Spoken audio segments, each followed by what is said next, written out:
Morning sa ating lahat mga kaibigan.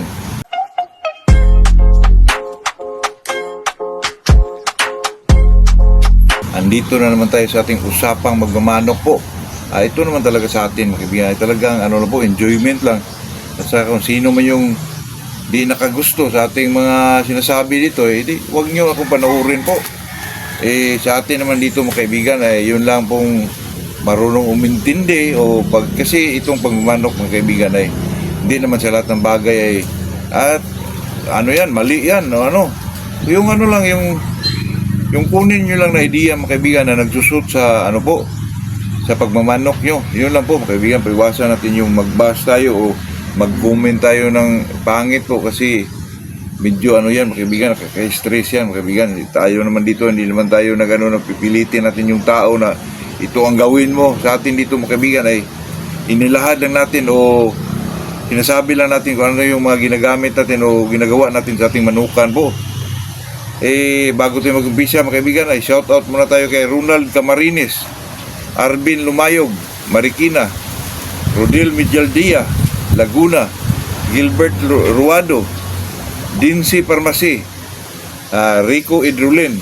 Ito naman mga kaibigan, itong topic natin ngayon mga kaibigan kasi may viewers tayo na sabi niya, boss, ano ba talaga daw ang mga manok na nararapat nating alagaan po na yung bang medyo lamang sa panalo mga kaibigan. Palagi ko naman yung sinasabi mga kaibigan na itong si Jazz Paliro kasi daw nakita niya ngayon ang hinahanap ng tao yun talagang angat po. Yun naman talaga kasi dito kasi sa atin mga kaibigan yung natin ay yung long knife mga kaibigan. Di katulad sa Amerika yung mga short knives po na talagang ayagan lang talaga yung ng manok. Pero mga kaibigan, sa sinasabi ko yan palagi, pag may budget ka, madali nyo lang matuko yung manok kung anong gusto mo po. Kasi kung gusto mo ng salbada, gusto mo ng may superb na cutting, siyempre ang nasa isip natin mga kaibigan, kilso to o round head to. Maybe gusto mo ng brainy na manok, claret ang gusto ko, or lemon man. Madali mo lang matukoy mga kaibigan, pero mahirap dito mga kaibigan, wala tayong budget Kasi sa time ngayon mga kaibigan, nowadays po, hindi na tayo pwede makakuha ng medyo mura mga kaibigan, lalo na pag tayo ay sa isip natin at sa kalooban natin ay talagang breeder ka, nagbe-breed ka talaga ang gusto mo. Kasi dito naman sa pagbe-breed mga kaibigan ay dito talaga tayo mag-enjoy po mga kaibigan, totoo yan mga kaibigan. Pero mas maganda yung maglaban, pero nakaka-enjoy talaga yung masisiw tingnan at saka hintayin mo paglaki nila kung anong kalalabasan po. Ganun po mga kaibigan. Kung ikaw na may mag-breed, kailangan mo talaga na magsili ka na kung ano yung gusto mong base blood mga kaibigan, na gusto mong i-maintain sa manukan mo kahit maliit lang yung area mo, basta may mini-maintain kang bloodline po. Yun ang pinaka the best doon mga kaibigan, kasi alam mo na po mas lalo tayo nag-enjoy mga kaibigan, lalo na pag may dinidevelop tayo. Katulad na magkaroon tayo ng isang manok, example po, limon. Gusto mo siya na mapanatili mo siya sa manukan mo for how many years? Gawin natin yung nalalaman natin mga kaibigan kahit sa through social media po na through line breed, inbreeding, ganun po. Yun ang gawin natin mga kaibigan. Napakaganda po mga kaibigan kasi through selective breeding mga kaibigan, pagdating ng panahon o ilang taon man, nakita natin yung dinidevelop mong bloodline po na nandun pa rin sa yung mga kamay po. Yun ang kagandahan doon mga kaibigan. Pero pag wala kang alam sa breeding mga kaibigan, mahirap yun. Huwag ka nang dyan mga kaibigan, huwag ka nang pumasok sa breeding po kasi mahirap yun. Kaya pwede ka naman pumasok mga kaibigan, pwede ka namang maghanap ng mga gawin mong broadcast dyan, yung mga magagaling kahit walang mga bloodline po, pwede naman yun. Pero mga kaibigan, mahirapan ka po lalo na pag pumapasok ka sa commercial po side mga kaibigan. Kasi lahat ngayon mga kaibigan, lalo na yung mga bata-bata pa, naghanap talaga ng mga bloodline mga kaibigan. At saka alam na nila po kung paano i-maintain yung mga bloodline na hinawakan nila mga kaibigan. Kasi ngayon mga kaibigan, pag kumukuha ka ng mga street breed, medyo may presyo po. Kaya kailangan talaga natin na para hindi lang tayo bili ng bili, kailangan din natin i-refresh yung mga kaibigan. Lalo na pag ayaw mong kumukuha ng ganun pa rin kasi medyo namahalan ka, alamin mo kaibigan kung anong make up ng manok mo para maghanap ka doon ng isang kumukumpo sa isang bloodline mo para doon mo ipasok mga kaibigan para magano ng bigor ng isang manok po. Yun lang naman mga kaibigan. Kung may pira ka, example, ang manok mo is BR, napadami mo yung mga babae doon. Magkuha ka ng isang SBR mga kaibigan ng pambudkak para ikasama doon sa mga babae na produce mo po. Di madali lang magparami mga kaibigan. Totoo yan. Yan lang po. Alangan naman natin mga kaibigan. Sa style ng natin, sa labanan dito sa Pilipinas, talagang long knife po. Kailangan talaga na angat mga kaibigan. Sabi ito ni Jess Paliro kasi daw mga hinahanap ay mga angat. Ay totoo naman yun mga kaibigan. Kailangan naman.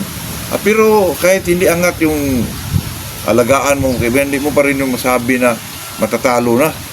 Kasi ilang bisis na akong nakita dyan mga kaibigan na ang dami angat. Napakagaling pero isang palo sa baba po, talo pa rin po mga kaibigan. Kaya sa atin po, depende na lang sa pag-alaga mga kaibigan. Kahit anong mahawakan mo, mag-ground fighter mo yan o flyer mo yan, basta healthy lang yung isang manok mga kaibigan, may chance pa rin yan na manalo po. Kung wala ka naman budget, pwede ka naman maghanap dyan sa mga gilid lang mga kaibigan. Tag 1.5, 2K, 3K. Kung ako mga kaibigan, pag bumili ako ng manok ng mga 5,000 na inahin o 3,000, doon na lang tayo sa mga breeder vlogger po na alam natin kung saan kinukuha yung mga manok po. Kasi dito, alam ko yan mga kaibigan, kasi diyan tayo galing Kilso to. So di naman talaga alam mga kaibigan kung ilang bisis na na-cross po. Kaya para safe ka, lalo na sa mga breeder vlogger. Pasensya na po mga kaibigan kasi napuputol po tayo mga kaibigan kasi may tumatawag mga kaibigan, pabalik-balik po kasi gusto niyang kunin yung mga kaibigan, yung golden boy na pinakita natin na po. Sabi ko hindi na pwede kasi may diferensya na yung sa kanan kasi na mga kaibigan, medyo na dati sana ngayon hiya na tayong ibigay pa natin yung mga kaibigan, may diferensya na po. Sabi niya ibigay ko na lang ng mura. Naku, hindi na po kasi hindi ko na yun ibibinta mga kaibigan kasi alam niyo na may diferensya kahiya naman po. Next na lang kung sino man yung tumatawag po, next na lang siguro po. Yun po mga kaibigan, ito naman kasing mga kaibigan, ito magmamanok tayo. Kahit sa magigilid lang dyan, basta marunong ka mag-alaga, healthy yung manok mo. Kahit walang bloodline yan mga kaibigan, ay talagang mananalo yung manok mo po. Depende na kasi yan pag marunong ka sa conditioning, lalo na pag alam mo yung Binirborn B12. Ang dami nagpasalamat mga kaibigan, nanalo na naman daw. Dalawang subscriber natin po. Gamit nila ay Inirborn B12 po. Kasi yung iba mga pabalik-balik yung nagtanong. Tapos di ko alam kung di makuha po baka may Amerikano siguro yung kasi napakalinaw na may yung sinasabi natin. Sabihin na naman kalahati yung ba yun busing, hindi ko naintindihan. Ako nagtaka tayo hindi naintindihan mga kaibigan napakalinaw po kung mga kaibigan, kung gusto nyo pang linawin, tingnan nyo na lang po yung video. May video dyan mga kaibigan, yung pobreng conditioning po at saka paglilinaw dun sa mga vitamins na ginagamit sa conditioning po. Yun, nandyan naman sa mga lumang video ko mga kaibigan. Medyo malaki pa tayo dun. Pero dun talagang iniisa-isa ko dun mga kaibigan. Kaya pasensya na po. Yun lang mga kaibigan, yun lang ating masabi dyan na ang lahat daw ng sabi ni lahat daw na hinahanap ng mga sa bungiro ngayon ay yung angat na daw. Yun naman talaga kasi alam nyo na nasa tayo, Pilipinas tayo o saan tayo mga kaibigan, kahit sa anong klaseng manok yan ang bilhin mo, bili ka lang 1,500, 1,000, basta magaling yan, marunong ka mag-alaga, marunong ka mag-kondisyon, ay talagang may laban ka pa rin po mga kaibigan. Yun lang po mga kaibigan yun lang naman talaga po kasi pag sinasabi maghanap tayo ng mga ganong klase, may yun mga kaibigan, may presyo lalo na pag hindi tayo nakaintindi about breeding. Naku, mahirap yun mga kaibigan, mahirap magpalabas ng pira po pag wala tayong alam mga kaibigan. Saka na tayo mag-breed pag marunong, may nalalaman na tayo tungkol about breeding, doon tayo mag-umpisa po.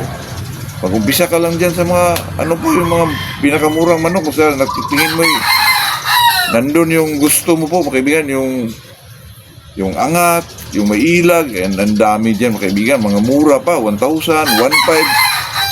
Hindi natin maghanap dun sa wala tayong budget mga kaibigan kasi ito kasing magbe-breed tayo. Kailangan talaga yan na handa mong sarili mo at saka kailangan may materialis ka talaga kasi lalo sa atin, nasa commercial side tayo, ano ba natin sasabihin natin, lalo na pag mag-vlog tayo? Ano ba? Siyempre, mag-alaga tayo. Tanungin tayo ng kung anong bloodline. Wala tayong masabi po.